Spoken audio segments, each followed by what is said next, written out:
Hi, this is Gail Flint. I've been doing coaching videos, just doing swim assessments for the last 15 years. And due to COVID, there's a lot less people in the pool.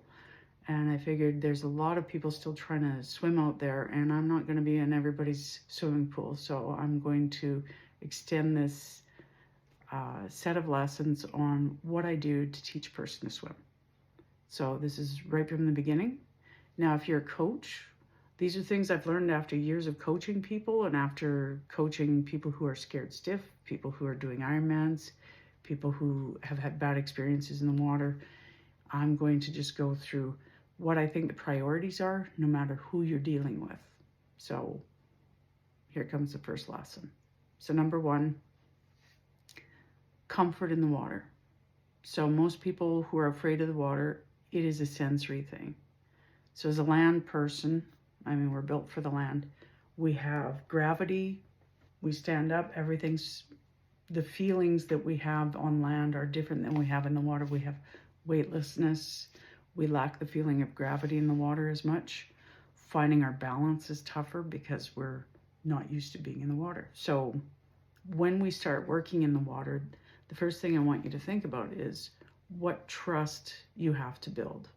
So everything that your subconscious does as a reaction and that fear and adrenaline you get about the water is a lack of trust. So our first step towards building trust is figuring out what things are giving us anxiety in the water. And then we need to find the answers to that and take time to explore that without forcing ourselves to do it while we're swimming. So a lot of these drills are non-swimming drills. These are learning how to be in the water. And once you learn how to do that in the water without swimming, then you try to apply it to your swim. Or if you're not swimming yet, we're building swim into this as we go. So this is square one. And if you are scared stiff and have had a near drowning experience, then simply being in the water can give you anxiety. So you have to spend more time in it, even if you're not putting your face in it, just to be in it and to understand that if you hang on to the side, that you might feel more secure. But if you do hang on to the side, try and lift one or two legs, get the experience of not having all the control you need, but trust that you're okay with it. So even if you got hands and knees deep in the water, and just put your face in the water and do some of the breathing activities that I am going to go over here, and some of the eye looking that we're going to go over. So first steps I do is anybody who starts a lesson with me, I ask them to have goggles and a hat. Now, it's not a fashion statement. This is sensory as well. So I know a lot of young kids are asked to start swim lessons without goggles. I don't think that that's conducive to really building trust, because at first, all the chlorine burns our eyes. So the last thing I want to do is come up with sore eyes. So I'm not going to want to open my eyes underwater. If I'm not opening my eyes, I'm clenching and everything turns into stress.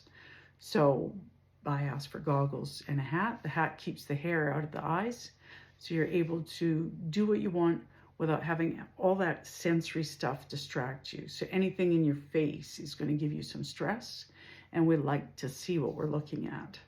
So that's the beginning of the lesson. Just get your goggles, get your hat, make sure the goggles don't leak. Sometimes your hat and your goggles overlap, and that's where the leak is. So make sure the hat is above where the goggle rim is. So now that we're at the pool, we got the goggles on and we got the hat on, we're gonna work on the very first thing that I do, and that is breathing. So most people, whether they've done an Ironman or never been in the water, they may have a breathing problem that they haven't addressed. One is, are they holding their breath? Some people think they don't, but they'll hold it while they're swimming and then they'll blow out as they come up. Or when they go under, they hold their breath the whole time they're under, and then a big explosion when they come up. So you can do this right now. Just hold your breath while I'm talking. While you're holding your breath, you're going to notice that, okay, I'm starting to get anxiety buildup. We're getting a carbon dioxide buildup, because when you hold your breath, you're not saving oxygen. You are pocketing up all your carbon dioxide. So That gives you the tingly feeling, the oh my goodness feeling. All of that starts to build up in your body. And yes, I need more oxygen, but first I need to make room in my lungs to get all that air out. So our first experience in the water should be just learning to blow out. So even if you just have a bowl of water, your bathtub, or a pool, get where you're comfortable in the pool. And when you go in, blow out of the nose. So another sensory issue that most people have, and they're always doing this, is the water up the nose gives you a sinus burn, and it makes you scared to put your face in the water. So to avoid that, blow out of the nose on the way in. As you're in the water, keep blowing out of the nose. And then as you need air, just come up, take a sip of air, and go back down. So as you get more comfortable with this, you should be able to get down there for the count of 6 or 7, and then be up for less than a second before you descend. So I usually, as you get more comfortable with it, start to just float there if you're at that point yet. If you're not, you can hold on to the edge, but just give yourself a little shove to come up, take a sip of air, and then go back in, blowing out of the nose. So a sip of air is more important than a gulp of air. So we're not doing a lot of exercise here, so we don't need a lot of air.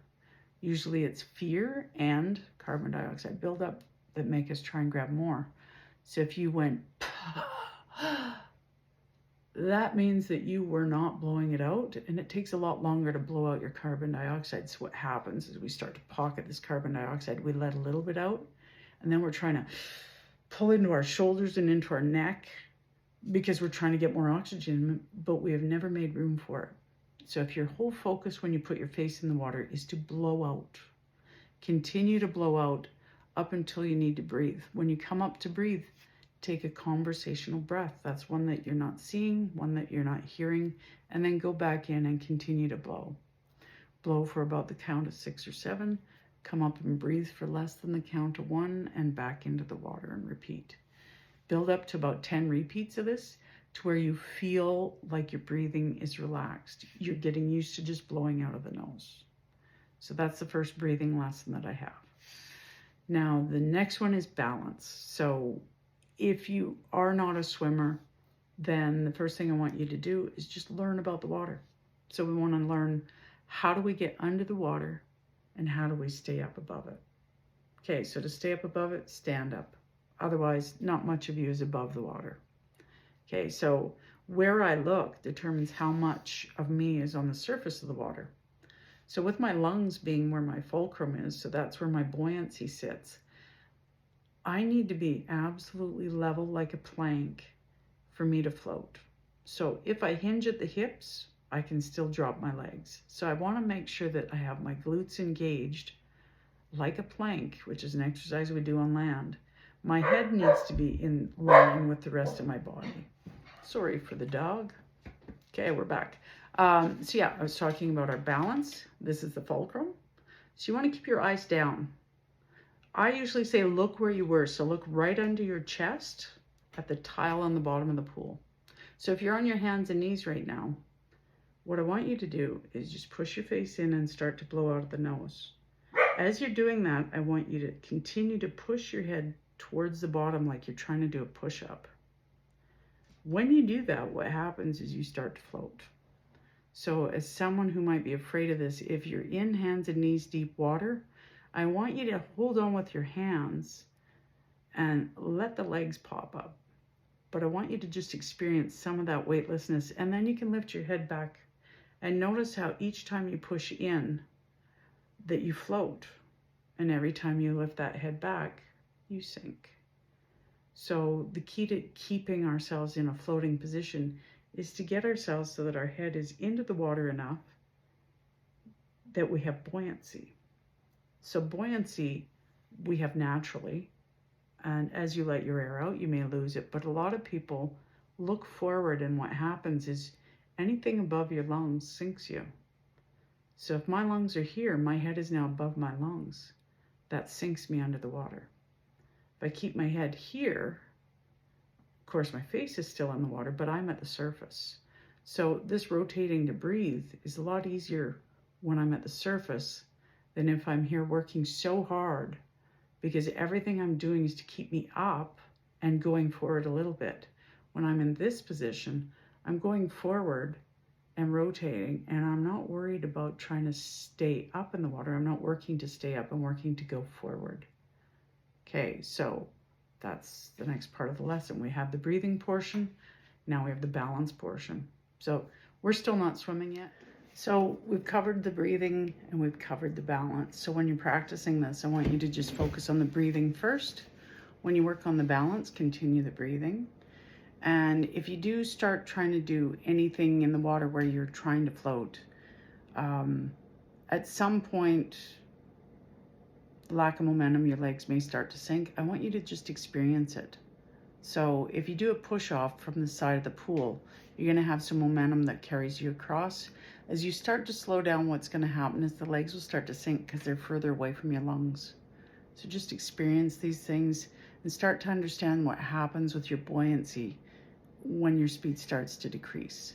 So if you're just doing a simple float, having the arms out front does help. So you can do the starfish float, legs apart, arms apart, and just a big starfish and blow out. Or you can do a jellyfish float where you curl up into a little ball, head at your knees, hang on underneath the knees, and just blow out that way, and that's in deeper water. So any sort of floating you do, I want you to just experience the feeling that the water's holding you while you're blowing out. And then the difference when your head moves, what happens with your float. Do the legs sink quicker?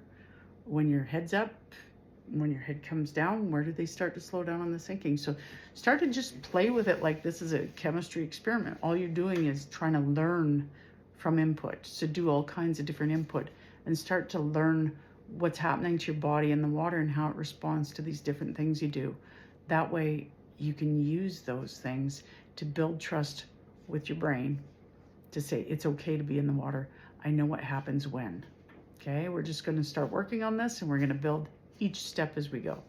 So the next lesson we're going to cover, I will have that to you next week. Bye for now.